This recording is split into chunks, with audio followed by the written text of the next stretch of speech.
Welcome to Curell Case Files, a series where true crime meets cutting-edge forensics.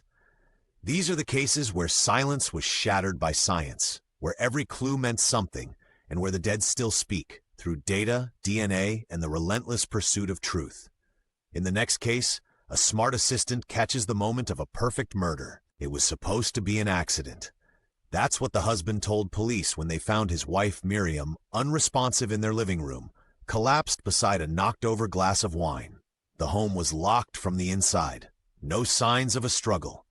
Just a grieving husband and a quiet house. It would have gone unnoticed. But a digital forensics specialist arrived on site with a warrant to search the couple's smart devices.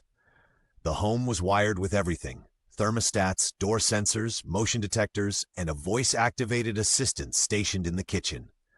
Smart assistants aren't always recording, but they do keep a history of wake moments, those brief triggers when someone says a command or when the device mistakes noise for language.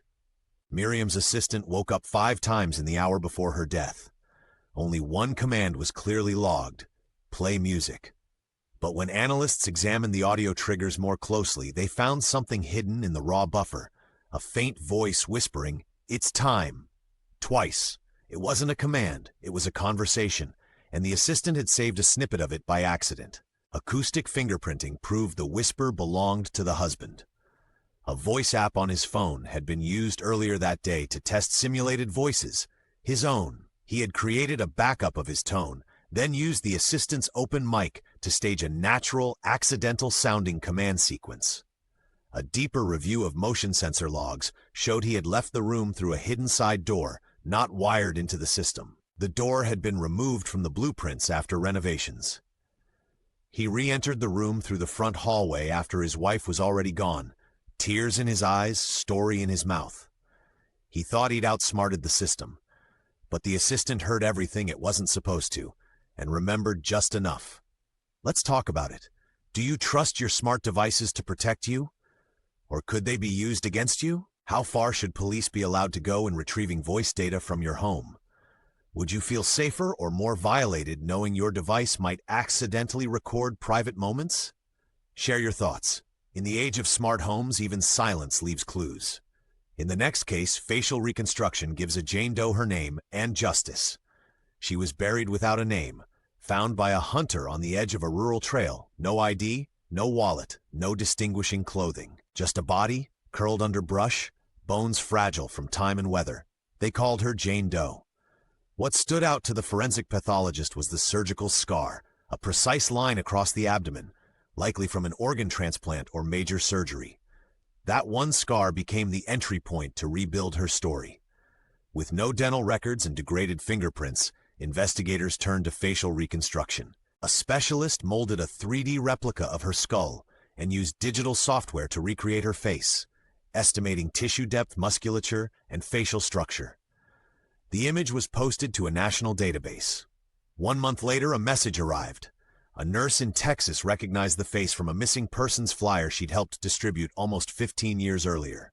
The woman's name was Sofia Rivera. She'd disappeared just after being discharged from a hospital where she'd undergone a rare surgery. Her family had searched for years, never knowing she'd crossed state lines after fleeing an abusive relationship. But that wasn't the end. Forensic genetic genealogists ran her DNA through an ancestry database and found a distant cousin. It matched Sofia. It also confirmed that her identity had been stolen shortly after her death. Someone had used her name to open accounts, apply for benefits, and even register a used vehicle. Police traced those records to a man who had once lived with Sofia, a boyfriend who disappeared the same week she did. The case unraveled quickly. The man had strangled her in a motel, dumped her body, and assumed her identity to stay hidden in plain sight, until the face he thought was forgotten came back in digital form. He was arrested in another state under a different alias. Jane Doe had a name, and Sofia Rivera had her justice. Let's talk about it. How powerful is forensic artistry in reconnecting the missing with their families? Should genetic genealogy be standard in identifying unidentified bodies? How would you feel if a stranger reached out claiming to be related to a case like this? Let's honor the forgotten. Your thoughts matter. Drop them in the comments. In the next case, Electric hums hide voices broadcasting industrial espionage. It started with a flicker. The lights at a newly built tech company would dim unpredictably. Their IT team blamed power surges. The building contractor said it was poor insulation. No one expected the real problem to be voices. An engineer working late one night noticed something strange, whispers behind the hum of the server room. Barely audible, repeating, mechanical. She used a recording app and captured a strange rhythm beneath the electrical whine. It sounded like coded speech. Security dismissed it as audio feedback. But when she enhanced the recording, spectral analysis revealed embedded frequencies, pulse-modulated signals transmitting over the building's power lines. It wasn't just noise. It was a message. Forensic audio analysts confirmed it. Someone had embedded voice packets into the electrical system itself. The voices were short phrases. Package secured. Release on Friday, delay shipments, suggesting insider sabotage. They traced the signal to a modified circuit breaker in the basement. Inside was a disguised low-frequency transmitter linked to a nearby building leased by a shell corporation. That company, as it turned out, was a front for a competitor that had been losing patents to this tech firm. The bugging device used sound-activated steganography, encoding conversations into voltage fluctuations, hidden within the humming of the grid. Investigators uncovered months of stolen information, meeting audio, prototype data, and financial projections, all transmitted wirelessly through the walls, masked as everyday noise. The engineer's curiosity had unraveled an elaborate scheme. Without her, and without the forensic scientists who knew how to listen beneath the static, the truth may never have been heard. Sometimes the walls really do talk. Let's talk about it. Would you ever think to investigate electrical noise if something felt off at work? Should companies routinely check for hidden surveillance, even in new buildings? How far is too far when it comes to corporate competition? Share your stories. Ever caught a strange signal you couldn't explain? In the next case, 3D facial modeling cracks a transatlantic trafficking ring. The skull was found half buried near a popular Colorado hiking trail. No body, no clothes, no nearby belongings. Just a lone skull, worn smooth by wind and time. Without dental records or DNA from surrounding tissue, identification felt impossible until the skull was delivered to a forensic sculptor. She began with scans, recreating muscle depth and bone structure. With years of experience, she built the likely face, nose contour, cheek projection, eye spacing. The final model was converted into a lifelike 3D render and shared publicly. The photo went viral. A woman in Germany recognized the face. Her niece had gone missing in the US 2 years earlier. She'd been promised a modeling job and never returned. The name, Alina Volk, 21, Eastern European accent, last known contact from Denver. Her DNA sent from her mother confirmed the match. But what investigators found next shook them.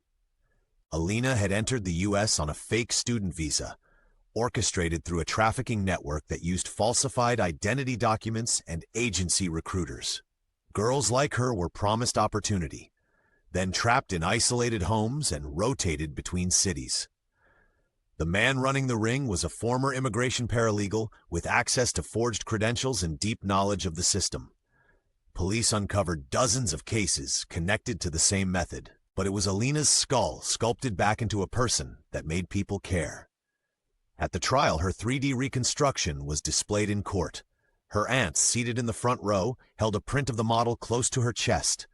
One of the jurors later said, "It was like she was there with us. Not just a victim, a face, a name." Sometimes justice is found not in shouting, but in shaping. And sometimes faces tell the story words cannot. Let's talk about it. Should facial reconstruction be more widely used in missing persons cases? What would you feel if a loved one's identity was restored through a digital image? How can we use science and art together to bring dignity back to the voiceless? Join the conversation. This story is one that demands to be seen. In the final case, virtual reality reconstructs a crime scene and convicts the killer. It was supposed to be a home invasion. That's what the suspect told police when they found 3 family members dead in a quiet suburban neighborhood. He said he had just arrived, found the door open, the bodies cold, and his heart racing. The problem? Nothing added up. He lived in the home. His fingerprints were everywhere. His story lacked detail. The motive was unclear. So forensic investigators turned to something new, immersive crime scene reconstruction. Using high-resolution LiDAR scanning, 3D mapping, and bloodstain pattern analysis, they rebuilt the house digitally, exact to the millimeter. Every piece of furniture, every door left ajar, every streak of blood rendered in full detail. Then came the turning point, trajectory modeling. A drop of blood was found beneath the stairs, spatter consistent with arterial spray. The angle suggested a downward strike by a person standing over the victim, taller than the deceased, heavier based on blood velocity and cast-off arc. That alone wasn't enough. But when the suspect's body mass and height were input into the system, he matched the modeled assailant profile within a 2% margin. In court, the jury donned VR headsets. They walked through the scene, saw where the bodies lay, stood where the killer had stood, and followed the sequence of events step by step. They weren't just told what happened, they experienced it. The impact was undeniable. The suspect confessed after the second day of testimony. He had killed his brother and in-laws during a financial dispute and tried to stage a break-in. He underestimated the science. The case set a precedent, VR evidence now admissible in several jurisdictions nationwide. Crime scenes don't just hold answers. Now they show them. Let's talk about it. Should juries be allowed to experience crime scenes in VR, or does that introduce bias? How far should we go in immersing people into forensic reconstructions? Could this technology one day replace traditional courtroom testimony? Final case of the season. What's your verdict? If you found these cases as compelling as we did, don't forget to like, share, and subscribe. New mysteries drop weekly here on Curell Case Files, where every crime leaves a clue, and every clue tells a story.